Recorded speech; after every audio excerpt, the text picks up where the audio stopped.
David Cameron, the leader of the then opposition, and the man that allegedly put his oink oink in an oink oink, if you know what I mean. As I said, I'm gonna get me some head from a pig who's dead. Television, commonly known as the TV, that rectangular thing probably in your living room somewhere that nobody under the age of 30 actually watches anymore, unless it's Love Island, of course. Do you know what, like, you know when you feel like you're like, oh, she's like, you know, like a blonde girl, do you know what I mean? Like you. Because, man, them, don't lie. I know you be watching Love Island on the low. Don't worry, this is a safe space. This is a no judgment zone. Because I also want Tyler to get rid of those jeans, because what the hell is this? Back in my day, TVs used to look like this. Fat, chunky, big back off, only had channels 1 to 5, and we certainly didn't have 1080p HD. Rah, I said back in my day, you know. I sound old. In the present day, we listen to most of our music on streaming platforms such as Spotify, Apple Music, but not Tidal, because literally nobody uses Tidal, even though it's black owned. But back then, none of that existed.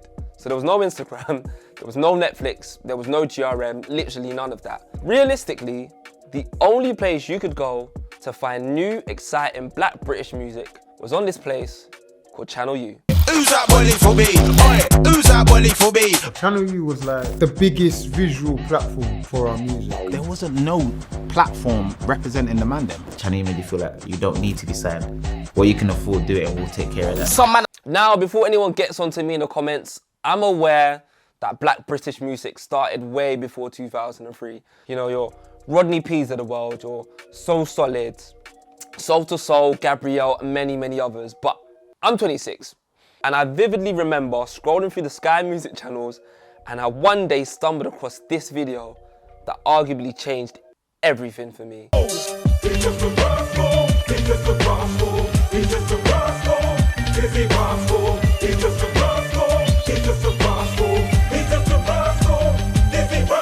A man was riding a boat on the River Thames wearing black gloves. Are you mad? Are you mad?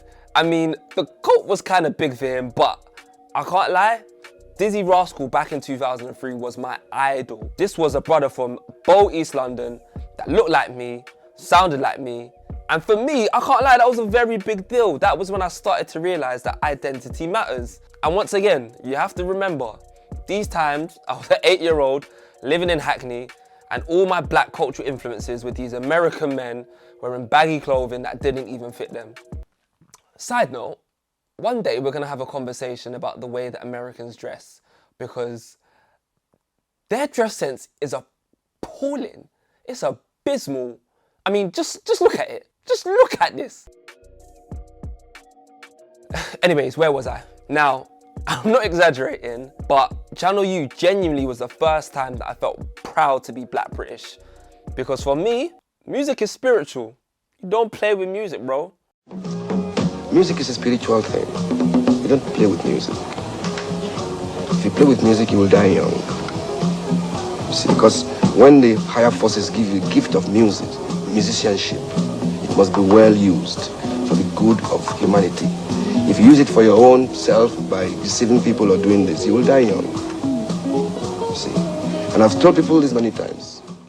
Now, don't get me wrong, pirate radio was still popping at this time, but it felt like it was still very exclusive to East London. And Channel U for me was the medium that connected, in my opinion, and it might have just changed the landscape of British music forever. Now, we can't talk about Channel U without mentioning some of the careers that it helped to launch. Wretch 32, Tiny Temper, Kano, Lethal Bizzle, N-Dubs, lol, Bashy, Tinchy Strider, Gigs, Boy Better Know, and many, many, many more. Now, what you got to remember is, right, that these were black teenagers from working class backgrounds who had basically no access to any expensive equipment, no record label budgets, no fancy music videos, just a desire to make authentic music. And one thing that I was really happy about, nobody was spitting in that godforsaken American accent anymore. We fully had our own thing and it was amazing. One thing I will say, some of the songs have aged like Nigerian fried rice, but we move. All I am is just a need to you. until this point, black music was popping, especially grime music. But realistically, it was still very much a niche genre and it was too raw and not palatable enough to have a mainstream appeal. But there was this one song that managed to capture the nation. And to this day, its impact still remains. In step, More Fire Crew and Lethal Bizzle with Pow. It's Lee for the Busy Records, 2004, yeah, pow, yeah, I'm Lee for the beat, pow, if you don't know about me, pow, better ask someone quickly, cause pow, yeah, I'm pow, you know, pow. Fam, if you're not from a certain age group, yeah, you may not understand just how dangerous this song was, because even listening to that clip, it's raised my blood pressure. I want to punch something or someone, it just does something to me where I get, ah! By the way, Bizzle, I can't lie, it's been 5 years now. You can unblock me on Instagram, because it's enough. Leave it, yeah? Thanks. I'm also blocked by Wiley. I feel like I've shared this story before. If I haven't, I'll share it again. But then again, who isn't blocked by Wiley? You know what, that's a story for another day. Anyways, back to the matter.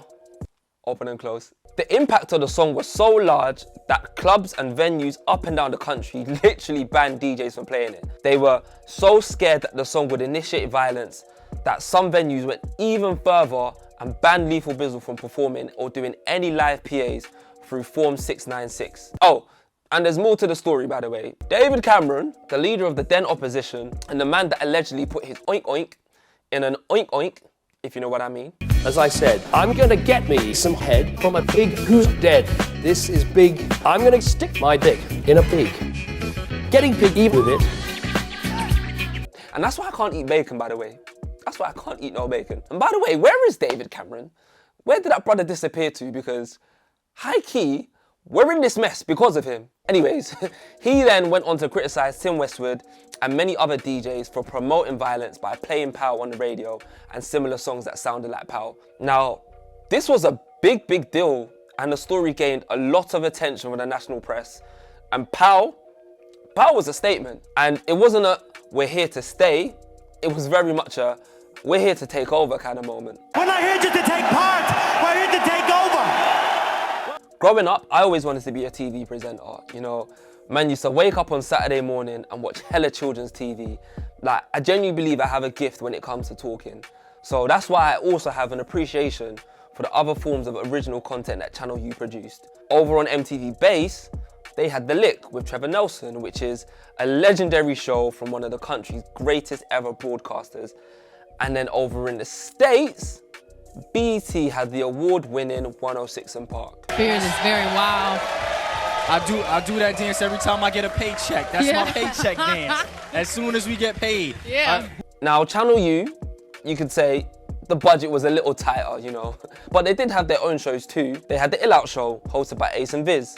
And I mean, the show was all right, and I say this with all level of respect. For me, it wasn't that memorable. I know people speak about it and talk about it in high regard, but it wasn't that memorable for me. Then again, I'm guessing, you know, it's a new format for them, and you can't get everything right straight away. Ill Out Show, the Ill Out Show, bigger than ever. Ace and Invisible. We have got a Ram Jam show for you. We're here for another 25 minutes, half an hour of madness and mayhem. Salute to Ace and Viz though, real legends in this thing. But for me, the shift in content really happened when Jazzie came to the channel.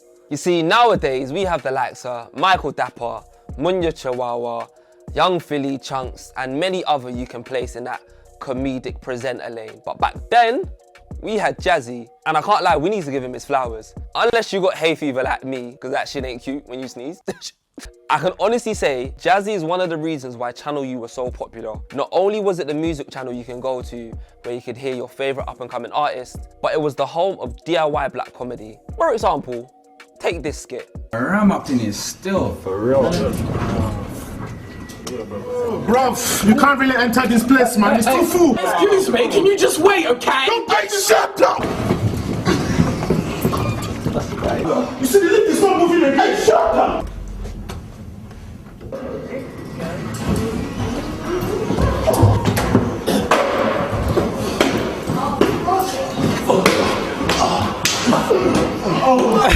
I do have another video coming out about UK black online comedy, so I won't go into too much detail right now. Okay, it's a long video, I'm wrapping it up now.